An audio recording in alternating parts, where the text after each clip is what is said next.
என் புருஷனை மனப்பக்குவமோடு இருக்க வைக்கணும்னு கேட்டு வந்த செல்வ மகனுக்கு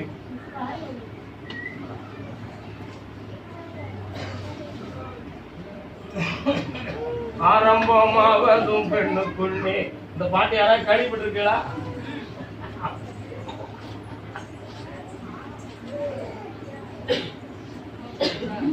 இன்னும் ஒரு முறை காலில் விழுந்து வருமா? கவனக்குறைவா காலில் விழுந்தியா? சாமி சொன்னாரு, நீ பொறுமையாயிரு, நல்ல நிதானமா கால் விழுந்துக்கா, என்னன்னு கேட்கட்டும். வா, ஓடி வா. உன்னுடைய கட்டுமனையை நான் ஆராய்ந்து பார்க்கும் பொழுது அங்கு 21 கூட்டமும் 61 சாஸ்தாக்களும் அந்த இடத்துல குடியிருக்காங்க. என்னமா பக்கத்துல அதையெல்லாம் பார்த்தேன்.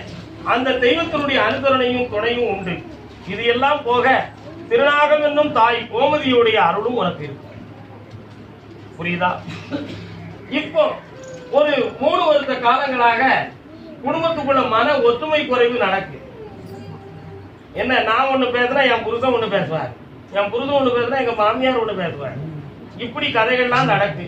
நாங்க ஒற்றுமையா வாழறதுக்கு யாரையும் பாதிக்காம வாழ வச்சா போதும் கருப்பசாமி அப்படின்னு நீதியோட நீ கேட்க வந்திருக்க. காலோடு பாத்தியா ஒரு பெண்ணுடைய உள்ள எப்படி உண்மையா இருக்கு. என்னப்பா என்ன சாமி நீங்க சொல்லுங்க.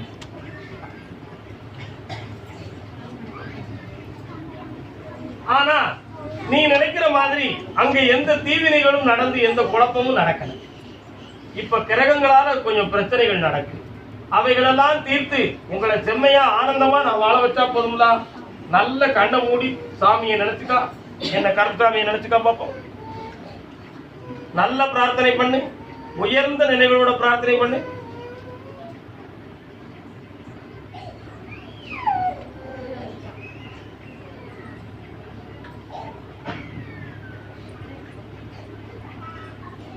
இந்த அம்மா கணவன் மனைவி உயர்ந்த நிம்மதியா வாழ்வீங்க, குடும்பம் பிரியாம ஆனந்தமா இருப்பேன், நிறைந்த செல்வம் தாரேன், குடியிருக்க வீடும் தாரேன். முந்தியபடி ஆமா, அத நம்ம தை மாதம் போற்ற வேண்டியதான்.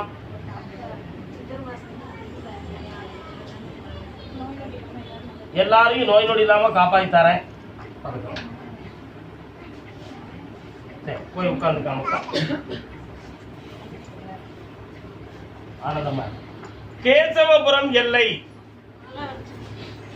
கேசவபுரம் எல்லை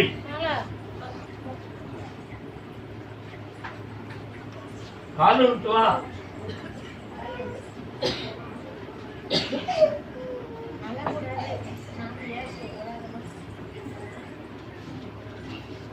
நல்ல கால் விடலையாம்லா.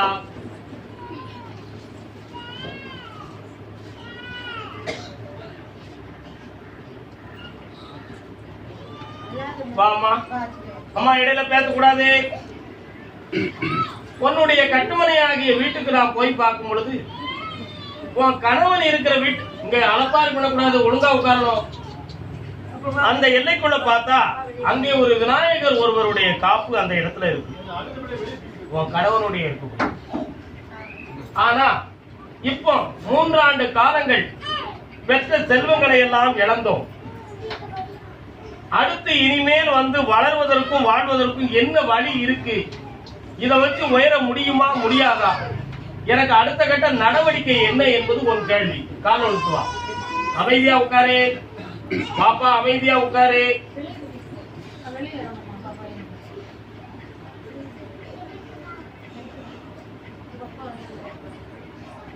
ஆனா இப்போ இந்த தென் திசைக்கு வந்த பிறகு இழந்த செல்வங்களை மீட்டிக் கொள்வது எப்படி? அதுக்கு என்னுடைய கணவருடைய உதவியும் உழைப்பும் எங்களுக்கு பெருமையா இருக்குமா?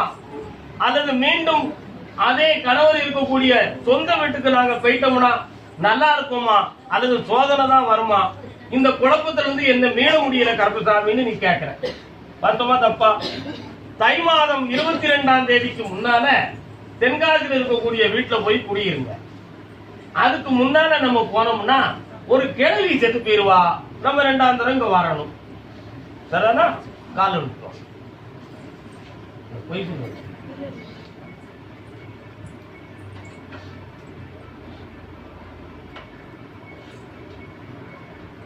வாமா வா, மன நிறைவோட கும்பிடு, மன நிறைவா கும்பிடு.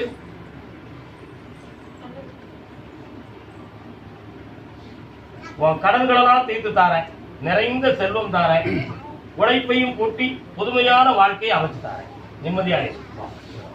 உங்க அப்பனை சொல்லுக்கு அடங்கி வாழ வைக்கேன், ஒழுங்கா சாப்பிடு. கருப்பசாமி, ஆமா ஆமா, தூத்துக்குடி எல்லை, தூத்துக்குடி எல்லை, தூத்துக்குடி எல்லை. தூத்துக்குடி இருந்து யாரும் வந்திருக்கீங்களா? தூத்துக்குடியாமா? தூத்துக்குடியா? தூக்கு போட்ட இடம் தான் உங்களுக்கு. கட்டபொம்மன தூக்கு போட்ட இடம் எங்க?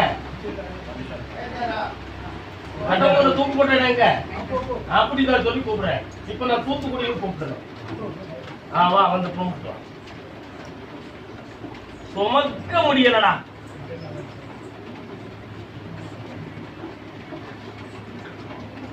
நல்ல கும்பிட்டுக்கா.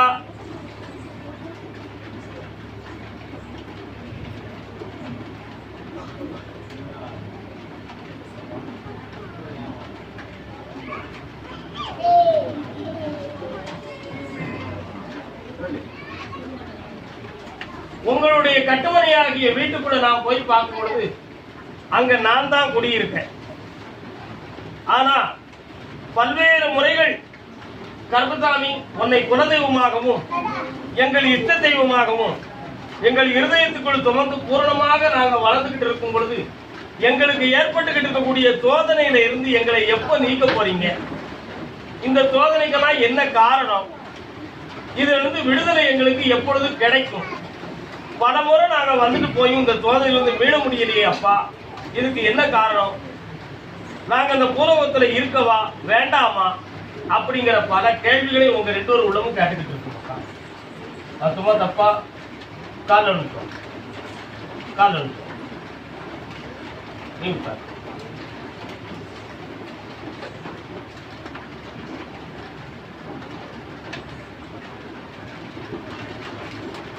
சுமார் 12 ஆண்டுகள் சுற்றறிக்கையின் காரணத்தினால் சனி பகவானுடைய பார்வையில் பொல்லாத துன்பத்தையும் சூழ்நிலைகளையும் சந்தித்து இப்பொழுதுதான் நீங்க கரை சேர்ந்து வந்த ஒரு நேரம்.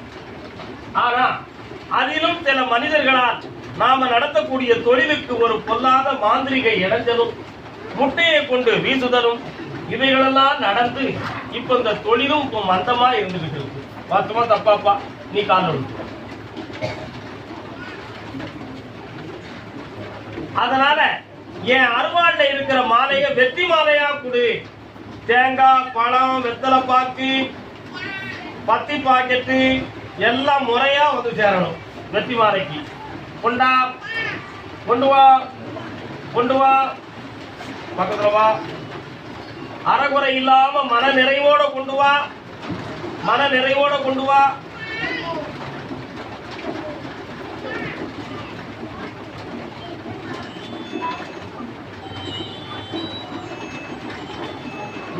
தொழில் வளமாகும், நிறைந்த செல்வங்கள் கிடைக்கும்.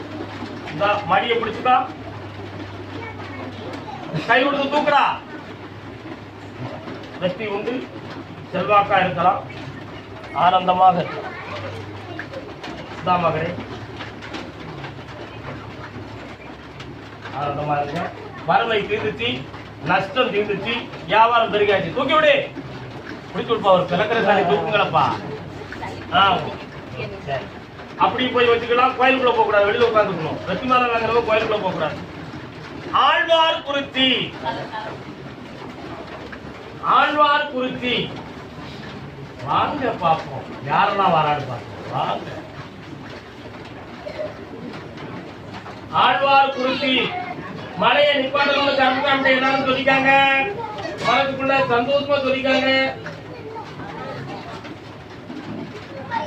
கணவன் மனைவி ரொம்ப சரி, ரொம்ப சரி. என் பக்கத்துல வந்து உட்காரணும். நீயும் வாடா, நீயும் வந்து பக்கத்துல வந்து உட்கார்ந்துடா.